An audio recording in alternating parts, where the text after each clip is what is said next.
You ever stare at a spreadsheet and just your eyes glaze over? It feels like you're drowning in a sea of numbers. You know there's a story hiding in there somewhere, but how in the world do you find it?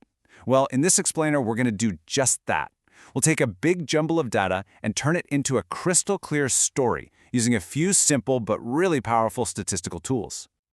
All right, let's dive right in. What you're looking at here is a table of the 2012 MLB team payrolls. And, at first glance, it's just a wall of numbers. Yeah, you can kind of pick out the Yankees way up at the top and the Padres down at the bottom. But the real story, the big picture, it's pretty tough to see. So, that's the big question we're going to tackle together. How do we get from this chaos to some kind of clarity? What's a typical team's payroll look like? Are most teams pretty close financially, or is there this massive gap between the rich and the poor teams? Let's go find out. Okay, so our first job is to find one single number that can kind of represent the whole group. We're on the hunt for the data's center, which is basically going to become the main character of our entire story. Now, the fancy term for this is central tendency. But really, all it means is that data usually likes to bunch up around some middle value. Think of it like trying to find the financial heartbeat of the entire league. So we've got two main tools for this job, the mean and the median. The mean is probably what you think of as the average. You just add everything up and divide. The median, even simpler. You just line everything up from smallest to biggest and pick the one right in the middle. But here's the key difference, and this is super important. The mean gets easily pulled around by really high or low numbers, but the median doesn't. And for a dataset like this, that's a huge deal. A few teams with absolutely massive payrolls can drag the mean way, way up, and that gives us a kind of wonky idea of what's typical. The median, though, it couldn't care less about those extremes. It just looks at the middle position, giving us a much more honest picture. So for our baseball data, the median payroll is $85.5 million.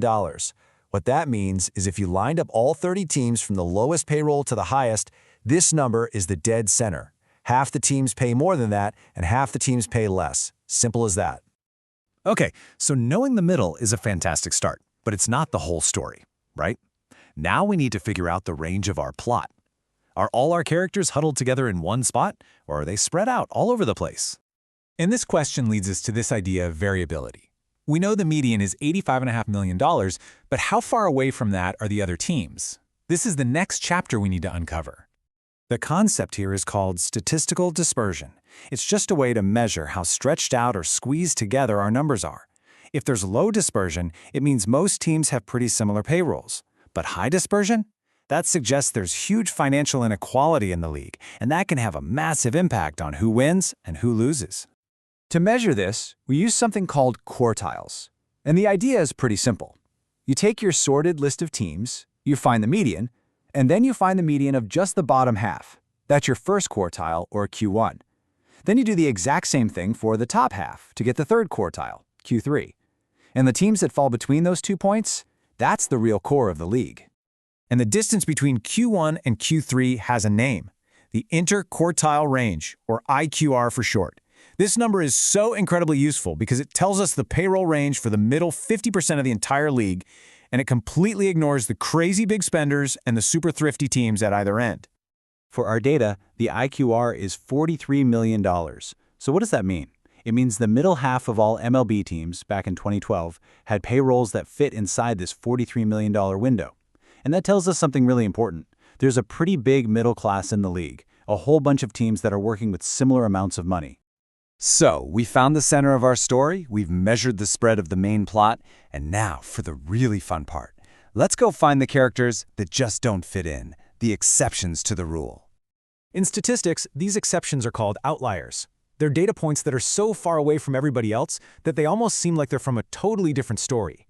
And the cool part is, we can actually identify them with a precise mathematical formula, no guesswork involved.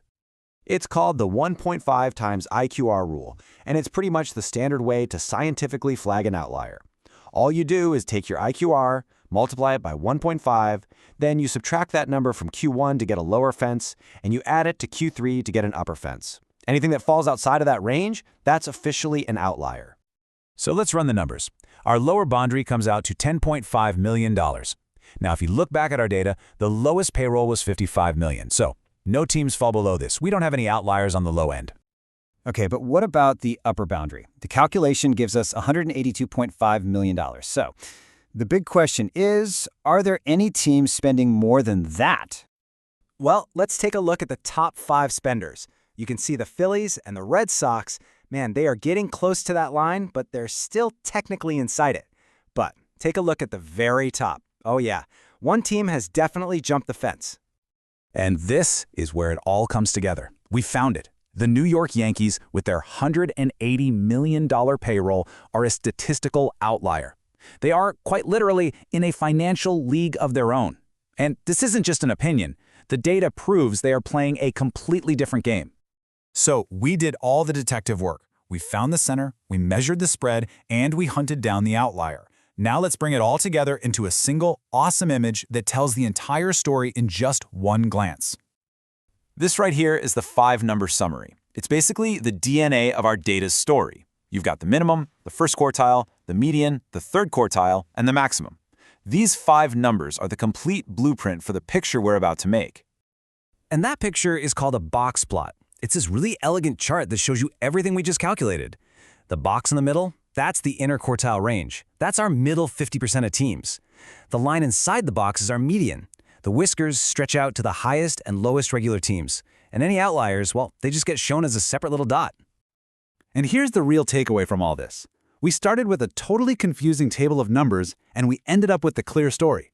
It's a story about a league with a typical payroll around $85 million, a really solid middle class of teams, and one major exception that's just playing in its own financial stratosphere.